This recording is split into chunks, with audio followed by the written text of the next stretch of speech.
Hello everyone, अब हम start कर रहे हैं क्लास 12th का सेकंड चैप्टर ह्यूमन रिप्रोडक्शन। पहला chapter sexual reproduction in flowering plants को हम लोग ऑलरेडी कवर कर लिए हैं। सो वीडियो अगर पसंद आए तो वीडियो को प्लीज़ ज़रूर लाइक कर दीजिएगा एंड चैनल को सब्सक्राइब भी कर दीजिएगा, क्योंकि ऐसे ही हम लोग पूरा क्लास 12th के हर एक चैप्टर के 15 असर्शन रीजन क्वेश्चंस को डिस्कस करने वाले हैं। So without any further delay let's start with question number 1 का असर्शन। असर्शन दिया है that a drop in temperature does not affect spermatogenesis. Spermatogenesis क्या है? स्पर्मेटोजेनेसिस, स्पर्म का जो जेनेसिस हो रहा है, स्पर्म प्रोडक्शन का जो प्रोसेस है उसको हम लोग बोलते हैं स्पर्मेटोजेनेसिस। और ये कहाँ होता है? टेस्टिस के अंदर होता है। एंड टेस्टिस इज सिचुएटेड कहाँ पर? एब्डोमिनल कैविटी के बाहर सिचुएटेड होती है, outside the abdominal cavity with in a pouch called scrotum. Scrotum के अंदर टेस्टिस प्रेजेंट होती है और टेस्टिस के अंदर ही स्पर्मेटोजेनेसिस होता है।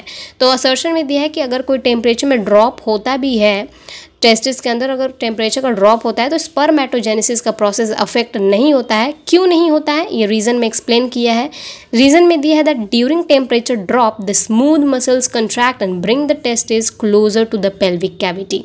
अगर हम इसको अच्छे से समझें, बेसिक चीज़ ये है कि जो टेस्टिस का टेम्परेचर होता है वो 2 to 2.5 डिग्री सेल्सियस ऑलरेडी कम होता है हमारे बॉडी के टेम्परेचर से। उसका टेम्परेचर 2 to 2.5 डिग्री सेल्सियस कम होता है और इतना ज़रूरी है कि स्पर्म का प्रोडक्शन हो सके।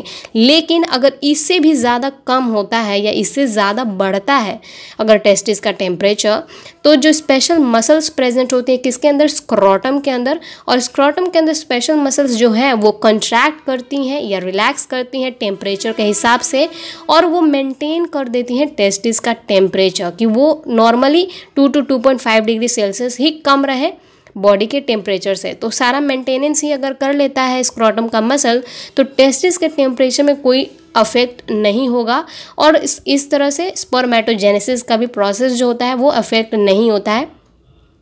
तो बिल्कुल असर्शन सही है और रीज़न भी सही है और रीज़न एक्सप्लेन भी कर रहा है असर्शन को कि क्यों a drop in temperature does not affect spermatogenesis. तो असर्शन रीज़न दोनों सही है। Reason is the correct explanation of assertion, इसलिए correct option is A. Next question, question number 2, इसका असर्शन दिया that wall of seminiferous tubule is formed of double layered germinal epithelium. तो assertion बिल्कुल गलत है कि जो सेमिनिफेरस टिब्यूल होते हैं उसी के अंदर जो देखो टेस्टिस के अंदर बहुत सारे सेमिनिफेरस टिब्यूल्स प्रेजेंट होती हैं और सेमिनिफेरस टिब्यूल के अंदर प्रेजेंट क्या होता है? स्पर्मेटोगोनिया, जो आगे चल के स्पर्म प्रोड्यूस करता है। तो इस जो सेमिनिफेरस टिब्यूल होता है उसका वॉल जो होता है वो डबल लेयर नहीं होता है, वो सिंगल लेयर होता है। Single layer of spermatogonia present होती हैं और कुछ कुछ जगह पर सर्टोली सेल्स भी प्रेजेंट होते हैं, जैसा हम इस डायग्राम में देख सकते हैं। तो असर्शन गलत है क्योंकि यहाँ पे बोला डबल लेयर जर्मिनल एपिथेलियम होती है। और एक और बात ये कि डबल लेयर जर्मिनल एपिथेलियम कहाँ पे प्रेजेंट होता है? ओवरी के अंदर प्रेजेंट होती है, यहाँ पर सिंगल लेयर होती है। रीजन दे that majority of cells of germinal epithelium are germ cells and some are Sertoli cells. यही मैं आपको बताई भी थी कि जो मेजॉरिटी ऑफ सेल्स होती हैं जर्मिनल एपिथेलियम की वो क्या होती हैं? जर्म सेल्स होती हैं। जर्म सेल्स को ही हम लोग स्पर्मेटोगोनिया बोलते हैं और कुछ कुछ क्या होती हैं? सर्टोली सेल्स होती हैं। असर्शन गलत है और रीजन सही है, इसलिए correct option is D if assertion is false but reason is true. Question number 3 का असर्शन दिया है that the region outside the seminiferous tubules are called interstitial spaces which contain Leydig cells. तो वही जो पिछले क्वेश्चन में हमने पढ़ा कि सेमिनिफेरस टिब्यूल्स होती हैं सर्कुलर वाली, और उसके रीजन जो ये सेमिनिफेरस टिब्यूल्स हैं उसके बाहर के रीजन जो होते हैं उनको हम लोग क्या बोलते हैं? इंटरस्टिशियल स्पेस बोलते हैं। और इन्हीं इंटरस्टिशियल स्पेस में क्या प्रेजेंट होती है? लेडिक सेल्स प्रेजेंट होती हैं। तो असर्शन बिल्कुल सही है। रीजन दिया that Leydig cells synthesise and secrete testicular hormone called androgen. तो रीजन भी बिल्कुल सही है कि वो जो सेमिनिफेरस टिब्यूल के बाहर का स्पेस था, क्या बोला हमने उसे? इंटरस्टिशियल स्पेस, और उसके अंदर क्या प्रेजेंट थी? Leydig cells. लेडिक सेल्स का फंक्शन दिया है रीजन में कि लेडिक सेल्स जो होती हैं वो क्या करती हैं? बनाती हैं और सिक्रीट करती हैं क्या? टेस्टिकुलर हार्मोन्स को। टेस्टिकुलर हार्मोन जिसको हम क्या बोलते हैं? एंड्रोजन बोलते हैं, स्पेसिफिकली टेस्टोस्टेरॉन। तो असर्शन रीजन दोनों सही है, लेकिन ये एक्सप्लेन नहीं करा असर्शन को, दोनों अलग अलग स्टेटमेंट है, इसलिए करेक्ट ऑप्शन इज बी। अगला क्वेश्चन, क्वेश्चन नंबर 4, इसका असर्शन दिया that infundibulum is a funnel shaped part closer to ovary. तो असर्शन में इनफंडिबुलम के बारे में दिया है, ये वाला जो हम लोग यहाँ पे पूरा डायग्राम में देख सकते हैं कि जो चीज़ जो होती है, जो पार्ट होता है, जो क्लोज होता है टू व्हाट ओवरी, वो कैसा होता है, फनल शेप का होता है। वो जो कूपी बोलते हैं हम लोग, फनल शेप का जो पार्ट होता है, जो ओवरी का क्लोज होता है, उसको हम लोग क्या बोलते हैं, इनफंडिबुलम बोलते हैं। बिल्कुल ये सही बात है, असर्शन सही है। रीजन दिया है that the edges of the infundibulum help in collection of ovum after ovulation. Infundibulum में प्रेजेंट होता है कुछ आगे आगे ऐसे फिम्बरी वाली स्ट्रक्चर्स प्रेजेंट होती हैं, और यही फिम्बरी जो होती हैं ये हेल्प करती हैं कि जो ओवरी से बना हुआ ओवम जो निकलता है, ओवम बेसिकली क्या है, सेकेंडरी oocyte है। सेकेंडरी oocyte जो निकलता है उसको कलेक्ट कौन करता है, इनफंडिबुलम का ये एजेस वाला पार्ट, कोने वाला पार्ट जो क्या है, फिम्बरी है, ये हेल्प करता है ओवम को कलेक्ट करने में। तो ओवम कब रिलीज होता है, ओव्यूलेशन के टाइम पर रिलीज होता है, मेंस्ट्रुअल साइकिल का 14th डे। अब एक इम्पॉर्टेंट बात मैं आपको ये बताना चाहूँगी कि जो मेजर चेंज हुआ है एनसीईआरटी में, पहले इस डायग्राम में यहाँ पे लिखा था कि ओवम बाहर आता है। ट्रूथ ये है कि यहाँ से ओवम नहीं निकलता है, सेकेंडरी oocyte निकलता है। वही डायग्राम में चेंज कर दिया है कि ओवम नहीं, सेकेंडरी oocyte निकलता है। लेकिन पूरा का पूरा एनसीईआरटी में हर जगह सेकेंडरी oocyte को ओवम ही मेंशन किया गया है। भले यहाँ पे डायग्राम में चेंज कर दिया है, but everywhere in the text वो ओवम ही लिखा है सेकेंडरी oocyte को। तो इसमें आप बिल्कुल कंफ्यूज मत होइएगा, ये आपको मेरे को बताना ज़रूरी लगा था, इसलिए मैं इसे अटैच कर दी थी। Coming back to our question, assertion सही है, रीज़न भी सही है कि दो जो एजेस होते हैं इनफंडिबुलम की, वो हेल्प करती हैं in the collection of ovum after ovulation. तो ओवम बोलो या फिर सेकेंडरी oocyte, बात बराबर है अकॉर्डिंग टू एनसीईआरटी। तो असर्शन रीजन दोनों सही है, लेकिन जो रीज़न है वो एक्सप्लेन नहीं कर रहा असर्शन को कि why infundibulum is a funnel shape part closer to the ovary. इसलिए correct option is B if both assertion and reason are true, but reason is not the correct explanation of assertion. Question number 5, इसका assertion दिया है that the shape of the uterus is like an inverted pear.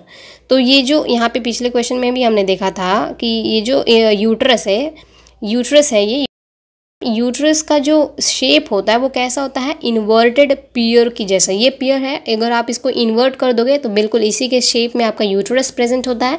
तो बिल्कुल assertion सही है, the shape of the uterus is like an inverted pear. तो assertion सही है। रीजन दिया that the inner glandular layer that lines the uterine cavity is called as myometrium.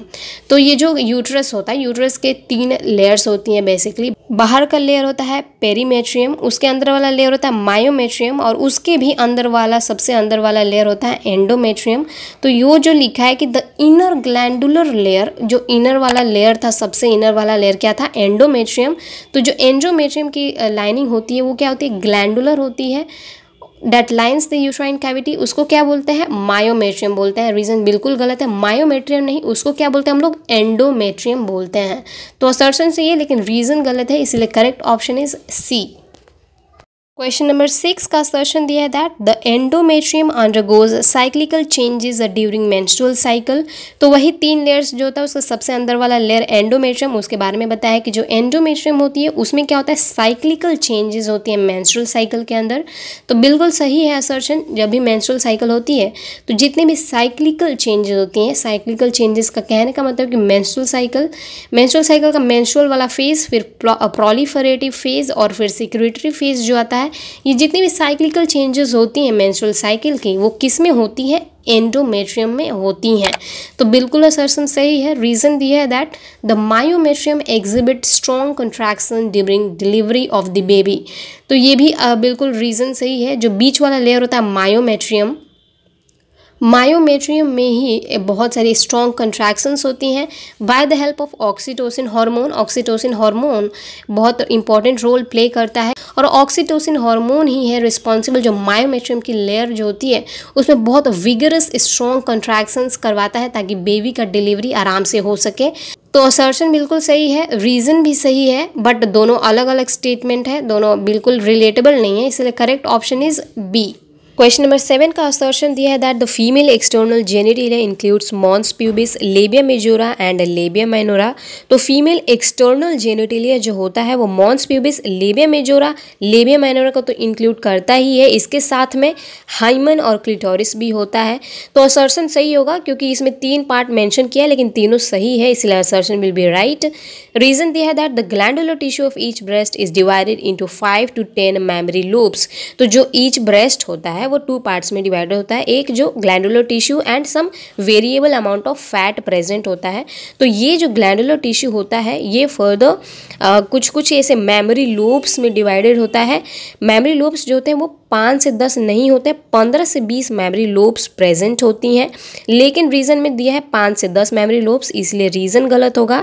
और अगर एक मेमोरी लूप को हम देखें तो एक मेमोरी लूप जो होता है उसमें क्लस्टर ऑफ सेल्स प्रेजेंट होती है, ऐसे बहुत सारी सेल्स जो होती है, गुच्छा होता है सेल्स का, जो क्या कहलाती है, एल्वियोलाई कहलाती हैं। तो असर्शन तो सही है लेकिन रीजन गलत है क्योंकि यहाँ पे 5 से 10 मेमोरी लूप्स लिखा है, इसलिए correct option will be C if assertion is true but reason is false. Question number 8 इसका असर्शन दिया है दैट स्पर्मेटोगोनिया कंटेन्स 46 क्रोमोसोम्स। तो सबसे पहला क्वेश्चन मैंने आपको बताया था स्पर्मेटोजेनेसिस वाला प्रोसेस, जहाँ पे क्या होता है कि स्पर्म का प्रोडक्शन होता है। मैंने आपको बताया था कि जो स्पर्मेटोगोनिया की एक लेयर होती है, सेल्स की एक लेयर होती है, डिप्लॉयड होती हैं वो सेल्स और वही आगे चल करके स्पर्म का प्रोडक्शन करती हैं। तो बिल्कुल सही है, डिप्लॉयड है मतलब हमारे ह्यूमन के अंदर तो 46 क्रोमोसोम उसके अंदर प्रेजेंट होगा, तो स्पर्मेटोगोनिया कंटेन्स 46 क्रोमोसोम। असर्शन बिल्कुल सही है।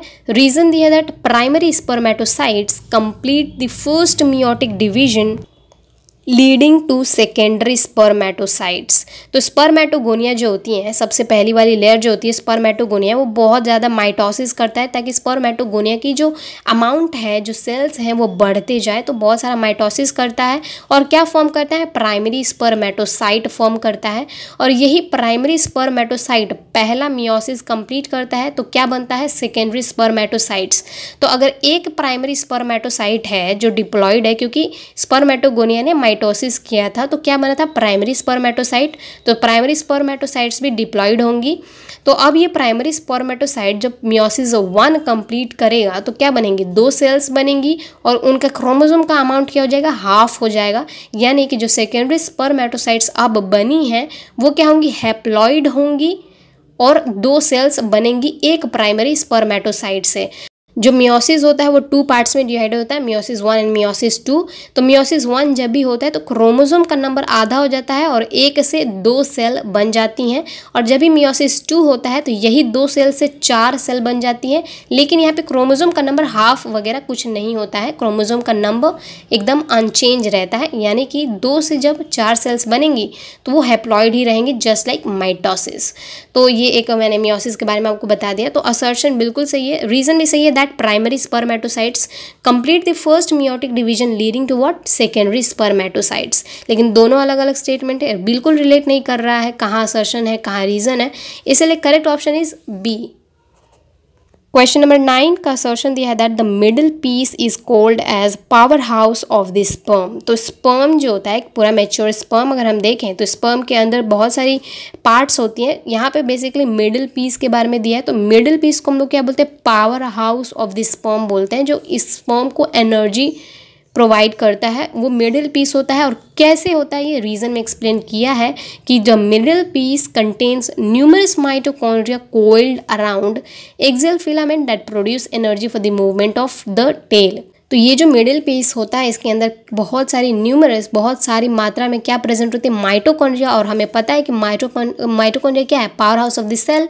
वैसे अगर माइटोकॉन्ड्रिया प्रेजेंट है स्पर्म के अंदर, it will be called as powerhouse of the sperm. तो ये जो मिडिल पीस होती है उसमें बहुत सारी माइटोकॉन्ड्रिया प्रेजेंट होती हैं जो किसके अराउंड कॉइल्ड होती हैं, लिपटी हुई होती हैं, किसके अराउंड, एक्सियल फिलामेंट के अराउंड होती हैं। और एक्सियल फिलामेंट क्या करता है, एक्सियल फिलामेंट जो स्पर्म होता है, स्पर्म के नेक वाले रीजन में 2 सेंट्रियोल प्रेजेंट होती हैं। ये सेंट्रियोल है, सेंट्रोजोम नहीं है, 2 सेंट्रियोल प्रेजेंट होती है। पहला होता है प्रॉक्सिमल सेंट्रियोल और दूसरा होता है डिस्टल सेंट्रियोल। प्रॉक्सिमल सेंट्रियोल जो है जब जाइगोट बनेगा तो उसका क्लीवेज में हेल्प कराता है, फर्स्ट क्लीवेज में प्रॉक्सिमल सेंट्रियोल। और डिस्टल सेंट्रियोल क्या करता है, एक्सियल फिलामेंट फॉर्म करता है। एक्सियल फिलामेंट 9+2 अरेंजमेंट जो सेल वाले चैप्टर में हम लोग जो पढ़ते हैं, तो ये जो एक्सियल फिलामेंट है क्या बनाता है, इसका फ्लैजेला बोल सकते हैं हम लोग, क्योंकि फ्लैजेला का ही 9+2 अरेंजमेंट होता है। तो ये फ्लैजेला बनाता है, मतलब कि स्पर्म का टेल बनाता है डिस्टल सेंट्रियोल वाला, which is the axial filament. तो असर्शन सही है, रीजन भी सही है, एंड रीजन एक्सप्लेन भी कर रहा है असर्शन को, इसलिए correct option is A. Question number 10 का असर्शन दिया that human male ejaculates millions of sperms during a coitus. तो असर्शन बिल्कुल सही है कि जो एक ह्यूमन मेल होता है वो क्या कितने मिलियन, बहुत सारे मिलियन स्पर्म्स को इजैकुलेट करता है एक कोइटस में। कितने करता है, हमारे एनसीईआरटी में दिया है कि 200 से 300 मिलियन स्पर्म्स निकलती है पर इजैकुलेशन, या फिर बोलो पर कोइटस। तो बिल्कुल असर्शन सही है। रीजन दिया that during coitus semen is released by the penis into the uterus. तो जब भी कोइटस होता है तो सीमेन इज रिलीज कहाँ से होता है, पेनिस से सीमेन रिलीज होता है, यूटरस के अंदर नहीं, वजाइना के अंदर। तो रीजन गलत है, असर्शन सही है, इसलिए correct option is C. Question number 11, इसका असर्शन दिया that all copulations do not lead to the fertilization and pregnancy. तो असर्शन बिल्कुल सही है कि जितनी भी कॉपुलेशंस होती हैं ज़रूरी नहीं है कि वो फर्टिलाइजेशन को ही लीड करें एंड प्रेगनेंसी को लीड करें। क्यों ऐसा होता है, असर्शन रीज़न एक्सप्लेन वही कर रहा है that fertilization can occur only if the ovum and sperms are transported simultaneously to the ampullary isthmus junction। तो फैलोपियन ट्यूब जो हमने देखा था, फैलोपियन ट्यूब का जो बीच वाला एक पार्ट होता है जिसको हम लोग क्या बोलते हैं, एम्पुलरी इस्थमस जंक्शन बोलते हैं। अगर दोनों का दोनों sperm as well as the secondary oocyte, जिसको यहाँ पे क्या मेंशन किया एनसीईआरटी ने, ओवम, ये दोनों अगर एक साथ पहुँचते हैं तभी जो हो सकता है फर्टिलाइजेशन होगा, वरना नहीं होगा। इसीलिए all copulation do not lead to fertilisation and pregnancy. Assertion reason दोनों से, रीजन एक्सप्लेन भी कर रहा है असर्शन को, इसलिए करेक्ट ऑप्शन इज ए। अगला क्वेश्चन, क्वेश्चन नंबर 12, इसका असर्शन दिया that the embryo with 8 to 16 blastomeres is called morula. तो जो जाइगोट, देखो स्पर्म ओवम आया, फर्टिलाइज किया, जाइगोट बना, जाइगोट में क्लीवेज होना स्टार्ट करती है। जाइगोट जो होता है वो डिवाइड करना स्टार्ट करता है। सिंपल एक जाइगोट होता है, उसके अंदर नंबर ऑफ सेल्स बढ़ती जाती हैं, उन नंबर ऑफ सेल्स को हम लोग क्या बोलते हैं, ब्लास्टोमियर्स बोलते हैं। तो जब भी वो नंबर ऑफ सेल्स 8 से 16 सेल अगर होती हैं तो उसको हम लोग क्या बोलते हैं, मोरुला बोलते हैं। तो यहाँ पे क्या था, मैंने बताया जाइगोट बना, फिर उसके अंदर सेल्स बढ़ते हैं, उन सेल्स को हम लोग क्या बोलते हैं, ब्लास्टोमियर्स बोलते हैं। और जब भी ये सेल्स 8 से 16 सेल्स की हो जाती हैं तो उसको हम लोग क्या बोलते हैं, उस पूरे स्ट्रक्चर को मोरुला बोलते हैं। तो असर्शन बिल्कुल सही है। रीजन दिया that the morula continues to divide and transforms into trophoblast. तो जब भी ये मोरुला जो था वो कंटिन्यू करेगा अगर डिवाइड करना, मतलब 32 सेल्स जब भी वो बनाएगा तो क्या उस किसमें ट्रांसफॉर्म हो जाता है, वो ट्रोफोब्लास्ट में। ऐसा नहीं होता है, वो ट्रोफोब्लास्ट में नहीं ट्रांसफॉर्म होता है, वो ब्लास्टोसिस्ट में ट्रांसफॉर्म हो जाता है। ब्लास्टोसिस्ट एक ऐसा ये वाला स्ट्रक्चर है जो 2 पार्ट्स में से जो है ये ब्लास्टोसिस्ट का सेल, ये डिवाइड हो जाता है, जिसको एक पार्ट को हम लोग क्या बोलते हैं, इनर सेल मास, और दूसरा वाला पार्ट को हम लोग क्या बोलते हैं, ट्रोफोब्लास्ट। और यही ट्रोफोब्लास्ट आगे चल के कोरियोनिक विलाई बनाती हैं और फिर ये जा करके किसके साथ जुड़ जाती हैं, यूट्राइन कैविटी के साथ अच्छे से इंटरडिजिटेट कर जाती हैं, ब्लास्टोसिस्ट। तो ये जो ट्रोफोब्लास्ट लिखा है ये गलत है, यहाँ पे ब्लास्टोसिस्ट होना चाहिए था। तो असर्शन से, लेकिन रीजन गलत है, इसलिए करेक्ट ऑप्शन इज सी। अगला क्वेश्चन, क्वेश्चन नंबर 13, इसका असर्शन दिया है that after implantation finger like projections appear on the trophoblast called chorionic villi. पिछले क्वेश्चन में ही मैंने आपको बताया था कि वो जो ब्लास्टोसिस्ट की जो सेल होती हैं वो जा करके ट्रोफोब्लास्ट वाले लेयर से क्या बनाती है, ट्रोफोब्लास्ट वाली लेयर फिंगर लाइक प्रोजेक्शंस बना लेती हैं, जिसको क्या बोलते हैं, कोरियोनिक विलाई बोलती हैं। तो बिल्कुल सही है असर्शन। रीजन दिया that chorionic villi are surrounded by the uterine tissue and maternal blood. तो ये बहुत आसान है यार, देखो जो ब्लास्टोसिस्ट आया था उसकी ट्रोफोब्लास्ट वाली लेयर क्या बना लिया था, कोरियोनिक विलाई बना ली थी। और कोरियोनिक विलाई क्या किया था, इम्प्लांटेशन कर लिया था, मतलब यूट्राइन की जो टिश्यू है, मदर का जो यूट्रस है, उसके अंदर ये जा करके क्या करेगा, जुड़ जाएगा। अब जुड़ेगा तो क्या चीज़ से कंस्टिट्यूट करेगा, वो क्या चीज़ उसको सराउंड करेगी, ऑफकोर्स यूट्रस का जो टिश्यू है वो, और साथ में जो मदर है, मदर का ही यूट्रस है और मदर का ही ब्लड होगा, तो यूट्राइन का टिश्यू एंड मटर्नल ब्लड जो होगा सराउंड कर लेगा किसको, कोरियोनिक विलाई को। तो असर्शन सही है, रीजन भी सही है, लेकिन अलग अलग स्टेटमेंट है, नॉट रिलेटिंग ईच अदर, इसलिए correct option is B. Last second question which is question number 14, इसका असर्शन दिया था during pregnancy the level of hormones like estrogen and progestogens are increased. तो प्रेगनेंसी के जो पूरा ड्यूरेशन होता है, जो पूरा टाइम होता है, उसके टाइम में जो लेवल होता है हार्मोन का, कौन से हार्मोन, ईस्ट्रोजन और प्रोजेस्टेरॉन, इनका लेवल जो है वो बढ़ा हुआ होता है। क्यों बढ़ा हुआ रहता है, इसका रीज़न क्या होता है कि जो कॉर्पस ल्यूटियम होता है और प्लेसेंटा जो बना हुआ है, ये दोनों के दोनों इन हार्मोन्स को रिलीज करते हैं, ईस्ट्रोजन एंड प्रोजेस्टेरॉन। इसीलिए प्रेगनेंसी के टाइम पे जो लेवल होता है हार्मोन का वो बढ़ा हुआ रहता है। तो असर्शन बिल्कुल सही है। रीज़न दिया है that the increased production of estrogen and progesterone hormone is essential for fetal growth। देखो रीज़न में ये एक्सप्लेन नहीं किया है कि क्यों लेवल ऑफ हार्मोन बढ़ी हुई रहती है एस्ट्रोजन एंड प्रोजेस्टेरॉन की, इसमें उनका फंक्शन दे दिया है कि वाई इट इज़ एसेंशियल।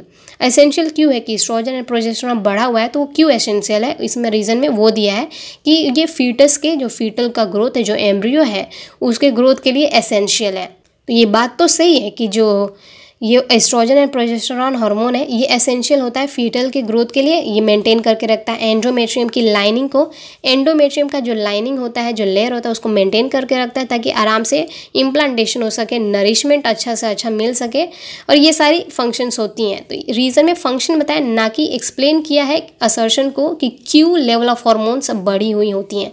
यहाँ पे मैंने लिखा है, देखो असर्शन में लिखा है बढ़ता है, हार्मोन बढ़ता है। रीज़न में ये लिखा है बढ़ने से फ़ायदा क्या है, जबकि इसका डायरेक्ट रीज़न ये होना चाहिए था डैट बढ़ता क्यों है। तो असर्शन रीज़न दोनों सही है, लेकिन रीज़न एक्सप्लेन नहीं कर रहा है असर्शन को, इसलिए correct option is B. Last question, question number 15, इसका असर्शन दिया that vigorous contraction of the uterus at the end of pregnancy causes expulsion of the foetus. तो असर्शन बिल्कुल सही है। वही बेबी इनिशियली हम लोग जब एक्सपल्शन हो रहा है तो उसको फीटस बोलते हैं।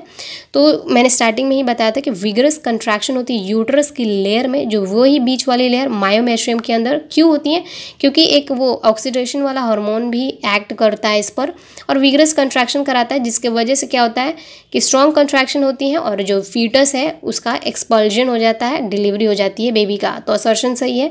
रीज़न दिया that the stimulatory reflex between the uterine contraction and oxytocin secretion result in weakening contraction। बिल्कुल गलत है, weakening नहीं, strengthening contractions होना चाहिए था यहाँ पे।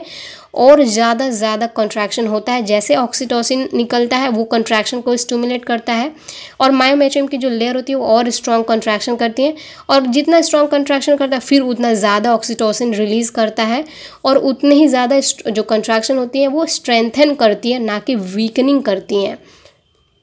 रीज़न गलत है, असर्शन से इसलिए correct option is C. So here we complete this entire chapter human reproduction. I hope आपको समझ में आया होगा। बहुत इजी क्वेश्चंस थे यार, बहुत इजी था ये तो। So yes, thanks for watching, thank you so much.